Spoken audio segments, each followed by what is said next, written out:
what do you know sort of thing. Nothing. Oh, they're professionally offended, eh? Here's the funny thing about this. It's very much a buzz thing, seeing these lines on a dart player's anatomy to see how they throw.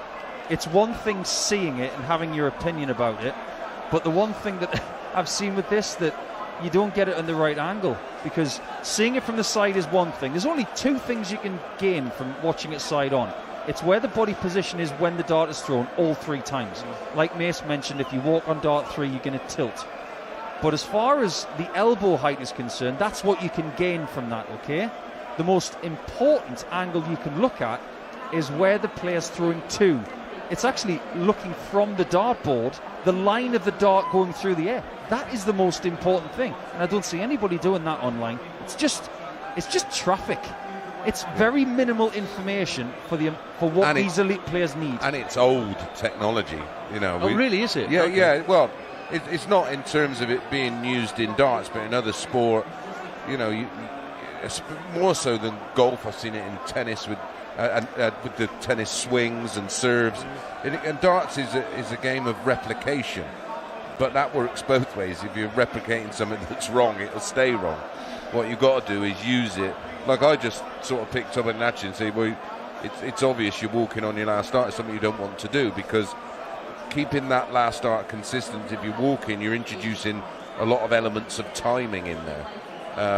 But some of it's good, some of it's not so good, and a lot of the stuff me and Nico sort of see with our naked eye anyway and can pick up on it straight away. Yeah, very much so. And I think you're starting to see more young people coming through, and it's not just the young men, it's the young ladies as well who are taking up the sport. And with Bo Greaves being on the tour this year, we've got license to be very, very excited. One of the things that gets lost is just how technically sound Bo is. She does a lot of things more correctly than about 80% of the tour players who've been there for the last decade, because she's completely static, she's got a great body position, she's got good centre of gravity, and what she does in between her ears this year is going to be the biggest checkpoint for her. Yeah, I was lucky enough to do the World Masters qualifiers on the Wednesday, and I was put on Bo's board, and she was so unlucky. Ultimately she was 2 wins away. She played Alan Suter, who was just, I mean, it was a remarkable game. The finishing from Suits, which is something we know him for, and you, of course. We've done plenty of games at the Worlds for him. And then, ironically, in the next game to get through against James Horror, it was awful. And I was like, I seen her after. I said, I hope you didn't watch that game. And she went, no, I didn't bother. I said, thank goodness. But yeah, I mean, some players are going in one direction. Luke Woodhouse, who I thought was fabulous at the Masters, who's made tiny increments of improvement, the kind of improvements that if you're a coach or a fan, you like to see. Humphreys was the same over the course of 3 or 4 years.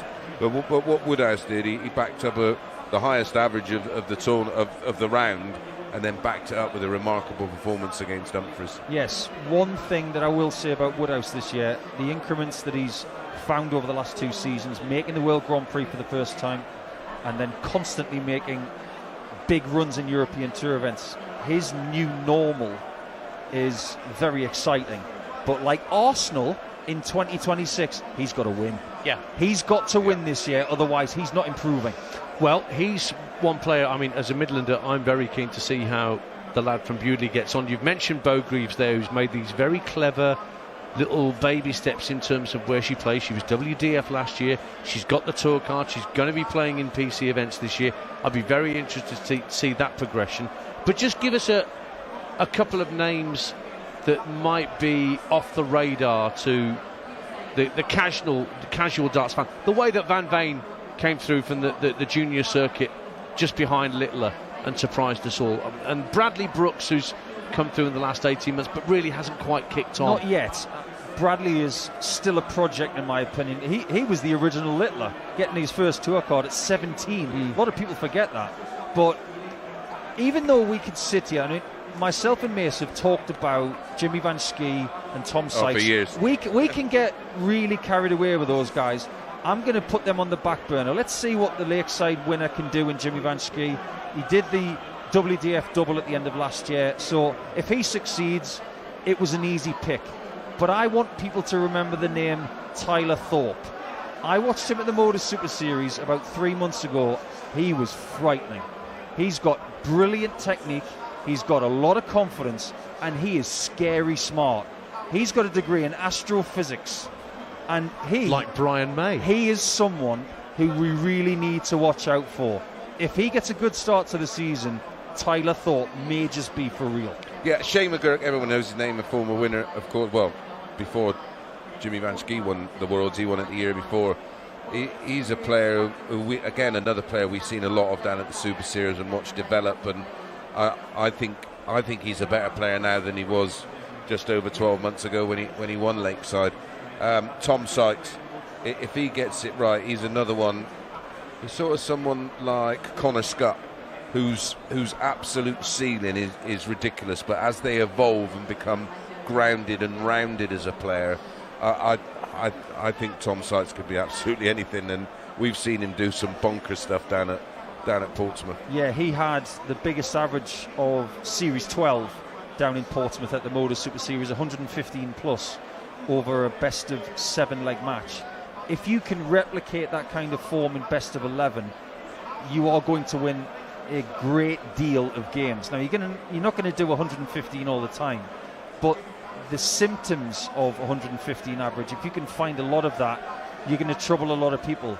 I think that Tom has got a lot going for him. I don't think everything is perfect, but it doesn't have to be. He's going to have to learn how to be a pro and move forward and put himself first ahead of everybody else and be quite selfish if he wants to get what he thinks he deserves. Now, 2 names from the last World Championships, 2 players who, well, one who has a tour card and one who somehow hasn't. Andres Harrison didn't get a tour card after a brilliant World.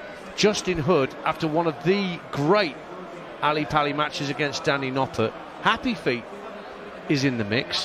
What about the years that those 2 gentlemen are going to have? How does Andreas Harrison approach 2026 without a tour card? I'll let Nico do Justin, but he could be in the most ideal position. If he starts well the season, he will then be in the Pro Tours on top up, which then could allow him to do absolutely anything. He's got all the host nation qualifiers and Euro Tour qualifiers to play in. He can play in the ADC Global, he can play in Modus, he can even play some WDF events. And at his age, he's probably better off not having to trounce around Europe and the UK week in, week out, because it does become unenjoyable. It becomes graft. So I think he's in a prime position to have a great season. Justin Hood, this is all about him. Ability, fundamentals, all there. It's about dedication and application. Work ethic. And it's what he needs to do to succeed when he plays in every Players' Championship on the floor, whether it's in Hildesheim in Germany on Monday and Tuesday next week, or whether it's Wigan, Milton Keynes or Leicester. It's about finding your recipe for success year-wide instead of just on the Ali Pali stage on New Year's Day. And he's a left-hander, one of the best in the world, but there's another left-hander I want you to remember. He didn't get a tour card by 1 leg. It was cruel. Derek Coulson is from Shropshire. He is Welsh. He is incredible as a dart player in his mid-50s. He's a story. It's not just the young stars that we go for, it's everybody. Derek Coulson has had a pretty decent start on the Challenge Tour as well. He might get some invites into Players' Championships this season, and he's dangerous, and he's got nothing to lose. So watch out for DC. And yeah, he's fearless. Obviously, I knew him from the Modus Super Series, and then he started playing some senior events, and he has got levels to his game. What will go against him is the rigours of the tour if he gets on it. But again, very much like Dirty Harry, he's in a great spot. He makes a good start to the season. Listen, there's going to be loads of opportunities on that Pro Tour because so many of the top boys are not going to be bothering with the Players' Championships this year. But it's all going to be about Bo Greaves this year. She needs to, well, not needs, I think that's a bit harsh. She now has the opportunity to do things that other people have not done. Lisa Ashton had a tour card for 2 years. She was somewhat stunted by the fact that it was during COVID and the opportunities weren't there as much. but we still haven't had a female player play on the European Tour. I don't think it will take long for Bo to get there. I assume, in my own mind, that she will get to a European Tour event before Munich, which is Easter time, around April. And if she does, she will create another slice of history. And when she gets to a European Tour event, I wouldn't be surprised if she has a lot of success. Well, look at the random players over the years, and I mean this in the best possible way, where a lot of the top boys have opted out, and it's opened up the field for some quite random winners. Well, she's better than those guys that were random winners of those events. Like, she literally is. I think she wins a Pro Tour this year, and I think she could do absolutely anything. She's in a great spot. Wins a Women World Match Play. They've got the Women's Series there. That takes care of World Championships, Grand Slams. If she could, it'd be unlikely on year one. It has happened, but it's rare that on year one you get in the match play and the Grand Prix. I think there's a lot of dart players out there who are hoping that they don't draw Bo Greaves. It's got nothing to do with the fact that she is a lady. It's got everything to do with the fact that every player knows how good she is. And when they watched those qualifying matches for the Winmore World Masters last week, they were saying, thank goodness it wasn't me. Yeah.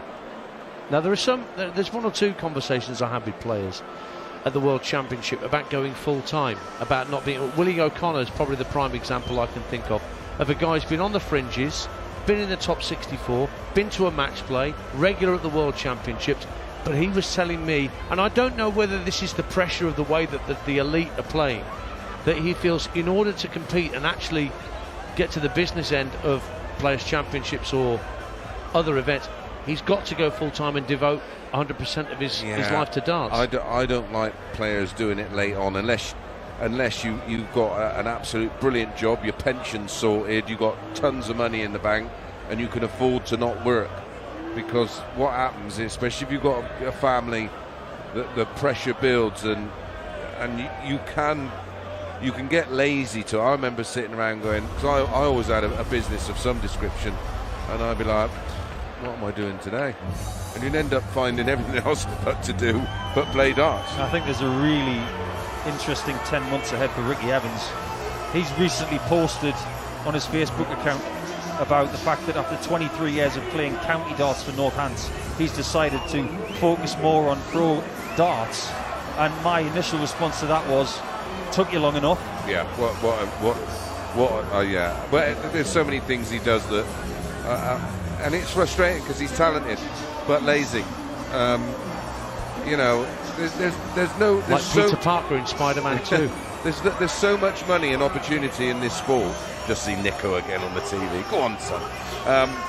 Yeah, there's so many opportunities, and I hate seeing people waste their talent, because I won't regret it, because it ain't my life. He'll regret it in 5-10 years' time and look back and go, wow, what could I have done? There's another name, Mitchell Lorry, just to round off this young kid at 16 he's not got a tour card. He's going to be playing a lot of youth events. I mean, I don't know whether that's a name we could be talking more about come the end of this year. Next year. He's good. He's not great. His technique, it needs to be smoothed out a little bit because there's a lot of jerkiness in there. But don't forget about the lad that beat him last week in Milton Keynes, Kaya Beisel, is just as good, if not maybe a little bit better, because he's got a better technique. And I know he stole the show because of what he did but I've been doing the Junior Power League, which is like the Premier League for kids. There's a conveyor belt of them, all 14, 15, 16, and we're super excited. Are we doing that this year, pal? There you go. You see, great news. So he's got your diary. He's filling it in for you. Don't worry. Just leave it with Nico. Paul, thanks very much indeed. Paul Nicholson, he's taking his leave so that myself, Ian Dancer, and Chris Mason can guide you through the final for night one in Newcastle, because the first player, Michael van Gerwen, is up on stage already. You can hear his music playing, White Stripes, and he will soon be facing his compatriot Gian van Veen, whom he beat in the final in Bahrain at the start of this year, in the final of the Bahrain Darts Masters, beating him by 8 legs to 6.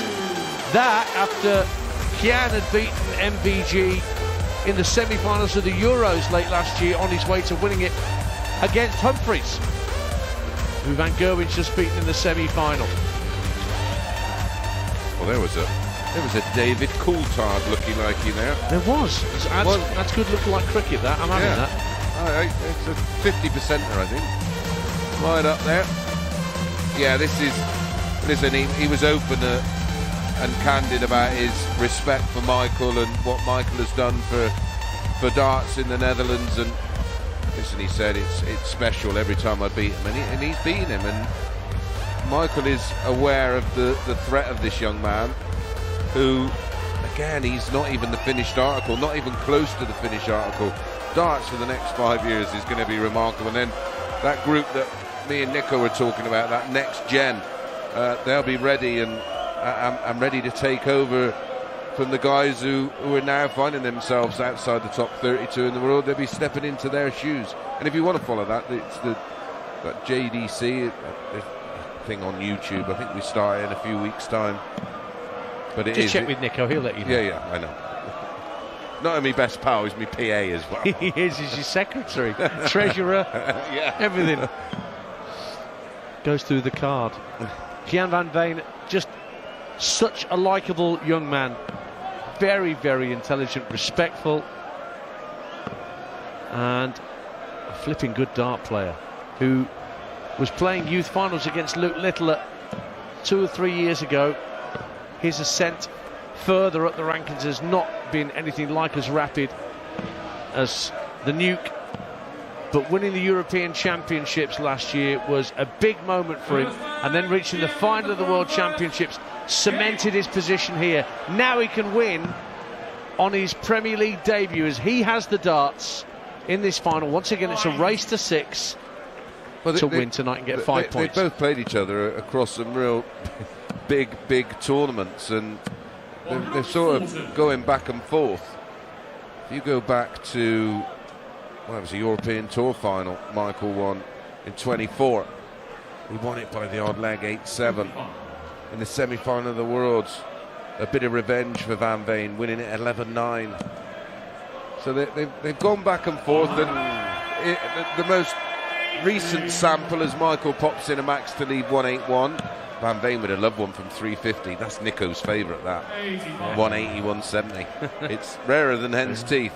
Yeah, a sizable sample. So the last 6 matches, which have been done pretty much over the course of 2025, it's 3-all, and plenty of TV meetings. There's deep meetings over different formats and lengths. So I think these two are pretty evenly matched. Not in this leg, though. Van Veen's very wayward. 199 with Van Gerwen. 68 points left with 2 darts. Just lays up. He knows he can come back, so he takes his time to lay up. And another thing Nico talks about, time management. Just had a close-up look of Van Veen, and it was a disgruntled shake, almost a tired look about him. And this is something he's going to have to deal with what he does. You know, he'd have been probably travelling home Sunday, probably more likely Monday morning, and it's how you manage that time and the people you got around you to make things as easy as possible. Michael has a proper entourage around him who all he's got to worry about is opening his eyes and where he's going and getting his darts out. That's it. And then just pop him on a sack truck and wheel him where he's got to go. That. Right, okay. He's taken the first leg against the darts. Van Gerwen pinning that double 16, no problem whatsoever. So Van Veen's got to get his you-know-what in gear fairly swiftly in this short course format. Yeah, these kind of race to 6s, we see it in the Pro Tours, and they can get away from you super quick. It's not unusual for some of the biggest names in the sport to get bageled over this race. And already 2 maximums have been popped in by Michael Van Gerwen. And on throw, he's down to 108 after 9 darts. 88 left, stays on the 20s, but can't pick off a treble. But again, he doesn't have to worry, because Van Veen is 206 less these. MVG in control here. Broken leg 1. Wants 48 to hold. There's the 16. Ooh, it's just left of the target. Makes the adjustment. Job done for MVG. Marley consolidates that break of throw with a hold. You're right, Van Veen's got to start to find something here. MVG is the ultimate front runner. If he gets you in a spot of bother, he will do this. Nearly a max. But he's keeping the pressure firmly on. He's not going to wilt, because he gets his tail up and he fancies the job. Well, good cover shot on treble 18 from Van Veen to rescue that visit, but he's not exactly a mile ahead. And a 140 again from Van Gerwen. Squeezed that last dart in to the treble. Sorry, Matt, I know we're only 2.5 legs in, but he's averaging 112 to Van Veen's 90. Yeah, now that shows. It shows a mile off. Van Veen 224, but Van Gerwen's going to get down to a finish first, is he? No, fluffed his lines. Or did he? No, he's left 170. I thought that was going to be another miscalculation from MVG there. I didn't quite see where the dart had landed, but that's a great 140 from Van Veen. It's a must hold this early. He wants 84. Oh, MVG 170. He wants the ball. It's got a bit wild. It underpitched. It landed in single 19 in the end. It was a bit quick, that third dart, wasn't it? Yeah. So 84 Van Veen hits the treble 20. 2 darts at double 12 to get a leg on the board. Only needed the one, and that will do him a little bit of good. But Van Gerwen still has that break of throw. Well, it went from being a comfortable looking older throw for him watching him with his heart in his mouth. As MVG missed the ball for the 170, and when I say miss, I mean he did miss. It was a bus ride away for him. Would have been close for me. Well, we'll have a game Saturday night, pal. Don't worry about that. I better get practicing then. Oh, goodness me. Bring your darts. Don't bring your darts, and then you've got a ready-made excuse. Oh, if I left them, damn. Sorry, mate. I've got about 3 sets at home. I've got a Gary Anderson set, a Nico set, and I've got a Ryan Searle set. Don't worry. I could throw all 9 and you'd still beat me. I got about 40 sets behind the bar. You'll be fine. A 180 there from Van Veen. Yeah, he's starting to believe now. There's a bit more presence. 2-2-1 Van Veen. Single 20, treble. Trails 2-1. Great 140. Down to 81 after 9. Chance to break. Yeah, Van Gerwen. 2-7-4. It's too many Vans. Oh, hello. Now then, that puts a different look at this 81. Single 19. 12 for ball. Wants the ball. How is he on the little red bit? Can he find the cherry? Ooh, he was certainly closer. So 94 Van Gerwen, treble 18 the requirement for double top, single 18. So he comes down for 2 double 19s and can't pin the first. Well, you had the option there for double 18 and tops, which would have meant the adjustment would have been smaller. He finds the 9 Van Veen for 2 apiece, double 8. Ooh, inside, double 4. Inside that as well. You can't give up those opportunities when you're playing this man, because he will do that. Because Humphries found out with the number of opportunities he had against Van Gerwen in the semi-final that he frankly should have taken. He had 3 in hand for tops and didn't take, and got punished. Living a charmed life, as they say. Because Van Veen could have really started to turn the screw. I mean, the numbers are fabulous from MVG. But again, you need more. Van Veen needs to find another level. We know he's got it in the locker because we've seen it frequently. But tonight, I mean, I'm impressed. He's not been at his best, and he's still in the final. You keep doing that as a sportsman, you'll do okay. But Van Gerwen, bit of a mystery as to what you're going to get. Yeah, you just don't know. It's and that is what it is. Like I said, he's just become a normal dart player, a very good normal dart player. But in terms of how hard it is to maintain those ridiculous levels he was playing at. You two, you and Nico, you always talk about the range of a dart player. Yeah. And Van Gerwen's range used to be very, very tight. Yeah, anything from 96, 97 to 108, 109, 110. But when you're averaging 105 and then 75, that range has got to meet somewhere in the middle, which should create a B game for you. And Michael's B game was 95 to 100. Which is better than most people's A games. Yeah. His A game was 100 to 110. His A plus game was, well, what we've seen. Van Veen wants double 4 for 3-2. Wires it on the outside. Gets it with a second dart, so he's back within 1 of Van Gerwen, but still a break of throw up, MVG. Yep. And we go into leg 6. 3-2 to Van Gerwen on talkSPORT 2. Lovely first dart from Van Veen. Sits that first dart right in the middle of the bed. He could have stacked on top in the Phil Taylor style. 140 will have to do to match Van Gerwen. It's in again. Back-to-back 140s, which is making the opportunities of a break very unlikely, even if he backs him up with a 140 of his own, which he does. But now the pressure goes on to MVG, who is plumb in the treble, doesn't follow. Well, 140s thrice. Beautiful leg, 81 after 9. Can Van Veen follow? No. And that's where you can force an error out of your opponent, which he's done. Yeah. There is a finish on in the offing for Van Veen, but 81's been turned into double 12 for Van Gerwen, and he gets it for a 12-dart holder throw to keep Van Veen at bay. 4-2. Yeah, he's asking Van Veen to produce a 9 there to level things up. Not the easiest thing to do.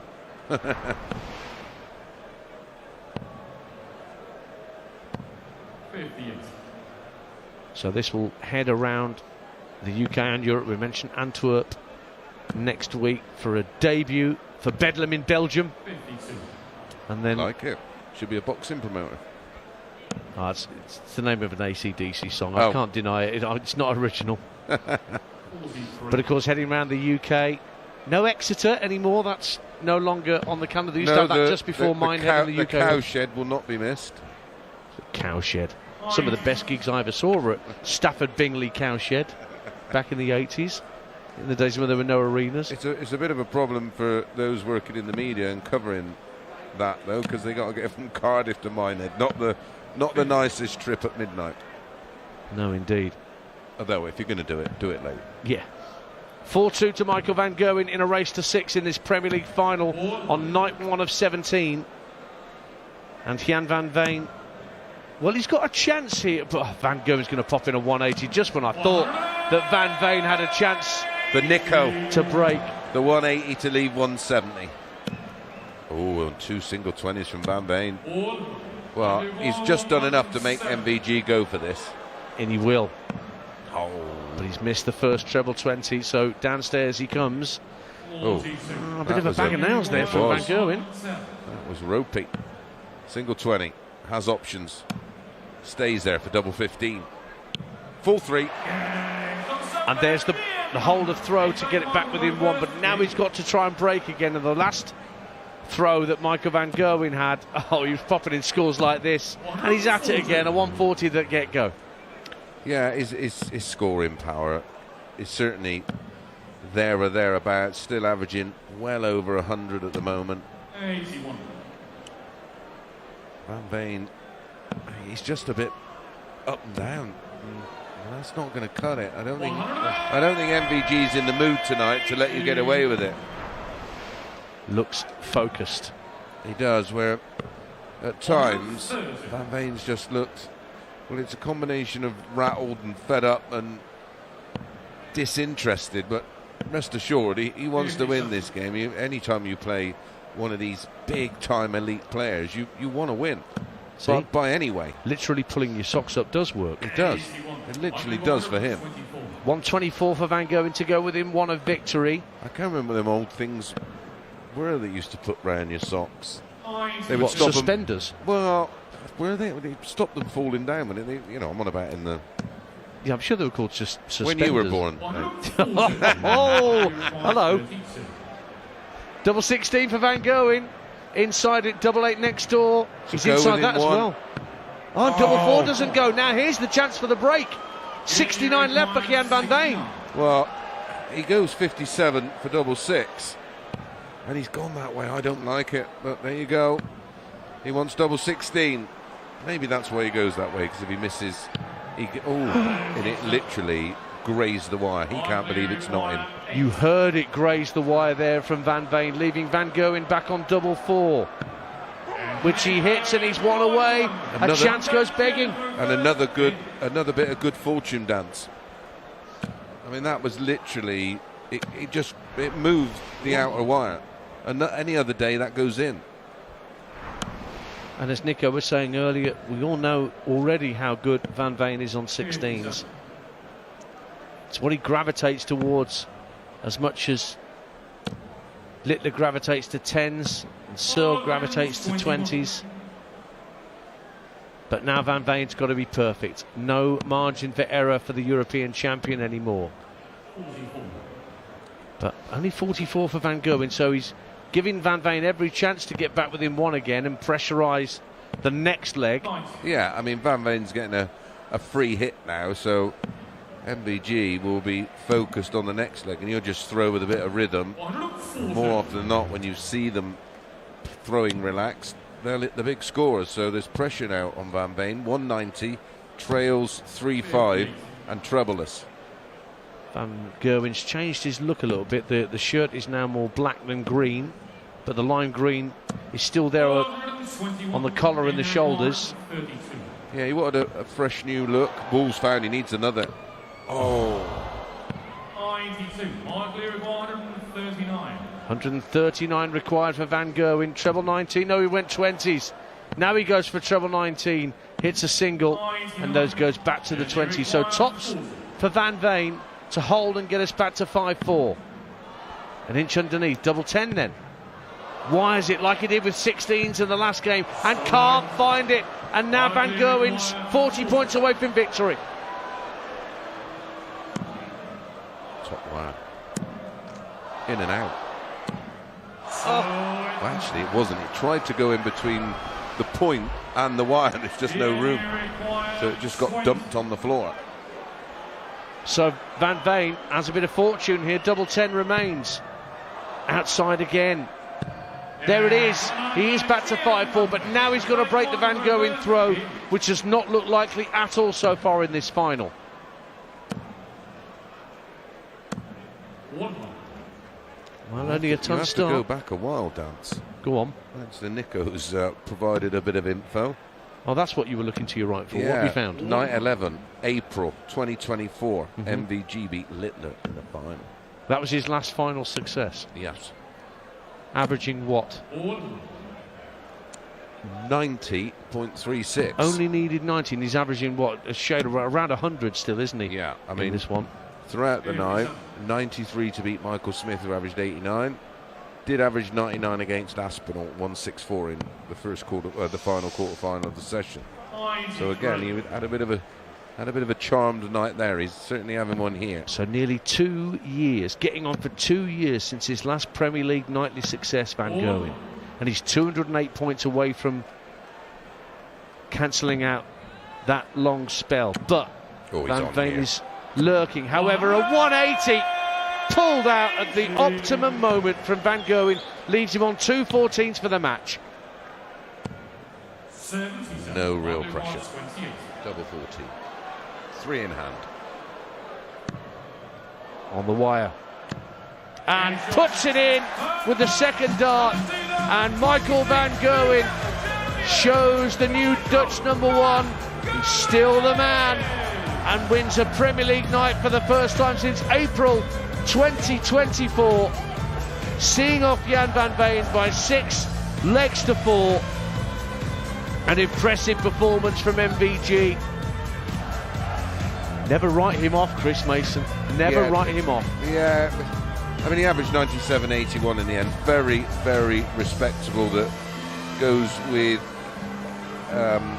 his 100.58 against Bunty a little earlier, and then of course his semi-final win. But just a bit disappointing from Van Veen, and he seems happy enough to get beat. But listen, it's been a busy schedule for all the players. But I'd just like to see a bit more fire in his belly. He averaged 90 in that final, and he's finishing 4 from 14. So opportunities were there. But on the flip side, you can say, right, on my debut in the Premier League, I've got 3 points on the board. Absolutely. I love looking at it in that way. I just don't. There's certain mannerisms I don't want to see, because listen, lots of players did that with Taylor, lots of players did it with Barney, and lots of players did it with Eric, and well, they ended up living in their back pocket. And you've just got to go up there, listen, respect aside, just go up there and play a proper game and stay switched on. Don't get too pally, and he was just a little bit too pally for me in that final. But a great opening night, some great performances. Performance of the night has to be Johnny Clayton with that 109.81 in defeating Josh Rock, who was on debut. But all in all, it was nice to see. Listen, it's always nice to see a legend like Michael back up there and enjoying the win, and we're just seeing some VT of him reacting to winning, and winning still means so much to him. And listen, he's been an asset, an incredible asset to our sport. Well, we saw it out in the Middle East when he won in Saudi to win that Darts Masters. He's now 10,000 quid better off, as well as the 5 points he's got. That's like a quid to me, isn't it? Yeah, well, it is, yeah, certainly. But Van Gerwen, it's not about the money for him, even though, as you mentioned, he's now ticked over 12 million quid in earnings in this illustrious career. And that's outside of sponsorship and personal appearances and TV appearance. God knows what else he's made money in. And listen, he's been an element to why the sport is where it is now, and people like Fallon and now Luke have added to it. But for Luke Littler, disappointment tonight. Went out against Van Veen in a repeat of the World Championship final. That's why Gian made it all the way to this contest against Van Gerwen. Josh Rock lost on debut to Clayton. But the headline tonight, most definitely, that MVG is starting 2026 just as he would like to do, winning in the World Series and getting a first nightly win in the Premier League, as Paul Nicholson reminded us, for nearly 2 years, since Birmingham's Utilita Arena in April 2024. Swap that for Newcastle's Utilita Arena in February 2025. Mace, thank you very much for being with us tonight. Our thanks to Paul Nicholson as well, has been alongside me, Ian Danta, for our coverage on talkSPORT 2 and our watch-alongs on YouTube. Next up on talkSPORT 2, if you're with us on DAB or on the app, we're off to America for round one of the Phoenix Golf International. Don't forget the Super Bowl Sunday night, 10 p.m. talkSPORT. Patriots taking on the Seahawks, and loads of live football. Just go to the app and go to the live games tab, and you'll see just how much Premier League, EFL and WSL football that we're bringing you over the course of the next 3 or 4 days. But it's been our pleasure once again to bring you darts on the radio. We will be back in the not too distant, but for now, congratulations to Michael Van Gerwen, who wins night 1 of the Premier League 2026 in Newcastle. On DAB+, online, via the talkSPORT app and on your smart speaker. Live Premier League darts on talkSPORT 2. Every emotion and total devotion.